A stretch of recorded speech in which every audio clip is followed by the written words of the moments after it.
இப்போ medical treatment expenditure அதிகமாயிட்டு தான் இருக்கும். எல்லா விலைவாசிகள் இருக்கிற மாதிரி அதிகமாயிட்டு தான் இருக்கும். இன்னொன்று, பாடிக்கு நீ எவ்வளவு ஹெல்த்தியாக இருந்தாலும் மெயின்டெனன்ஸ்னு ஒன்று தேவைப்படுது. எதிர்பாராத சில விபத்துகளோ வியாதிகளோ வரலாம். அருமையான ஒரு பைக் நான் வாங்கியிருக்கேன், நான் இருந்தாலும் அதை மெயின்டைன் பண்ணிட்டு இருக்கணும், இன்சூரன்ஸ் போடணும். அதே மாதிரி தான் நம்ம உடம்பு தேவைப்படுது. கவர்மெண்ட்டே எல்லாத்துக்கும் கொடுக்க முடியாது. இதை நம்ம புரிஞ்சுக்கணும். மெடிக்கல் இன்சூரன்ஸுங்கிறதுக்கு செலவு வரும் முன் அதுக்கு தயார்படுத்துறதுக்கு தான் சின்ன வயசுலயே போடணும். இப்போ ஒரு வண்டி எடுக்கிறோம்னா ஷோரூம்ல இருந்து ரெஜிஸ்டர் பண்றப்பயே போடுறோம் இல்லையா, அந்த மாதிரி பர்ஃபெக்டா பேசணும். குழந்தை பிறந்த உடனே பண்ணணும். ஓகே, நம்மளுக்கு அந்த பழக்க வழக்கம் நம்ம நாட்டில் அதிகம் இல்லை, இப்போதான் ஆரம்பிக்கிறோம்னா ஆரம்பிச்சுக்கலாம், எப்போ வேணாலும் ஆரம்பிச்சுக்கலாம். But start early as you can. சின்ன வயசுலயே ஹெல்த்தியா இருக்கிறப்பயே போட்டு வச்சிருக்கணும். ஒன்று. ரெண்டாவது, இப்போ 50 வயசுல போட்டுட்டு எனக்கு 52 வயசுல ஸ்டென்ட் போடுங்க அப்படின்னா நீங்களே சொல்லுங்க, 20,000 40,000 கட்டியிருப்பீங்க, 4 லட்ச ரூபாய் எங்கிருந்து கொடுப்பாங்க?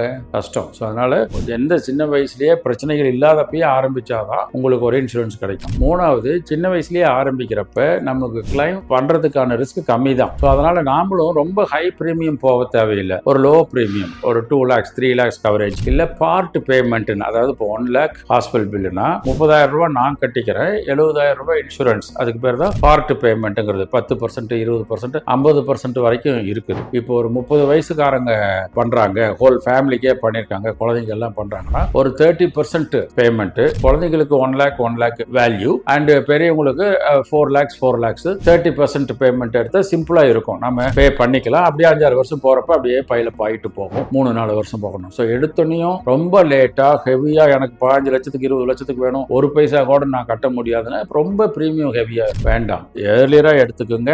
ஓகே, இப்போ ஆரம்ப ஸ்டேஜ்ல கொஞ்சம் கோப்பையோட எடுத்துக்கோங்க.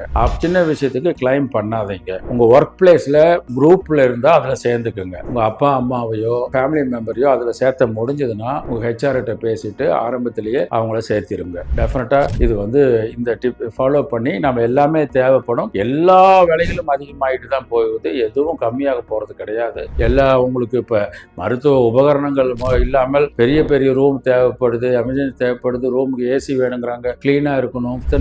எக்ஸ்பெண்டிச்சர் அதிகமாயிட்டே தான் போகுது. பாக்கெட்ல இருந்து செலவு பண்றது ரொம்ப ரொம்ப கஷ்டமா தான் இருக்கும். அதுக்கான முன்னாடியே இன்சூரன்ஸ், மெடிக்கல் இன்சூரன்ஸ் எல்லாருமே அவங்கவுங்களால முடியறதை எடுத்து வச்சுக்கோங்க.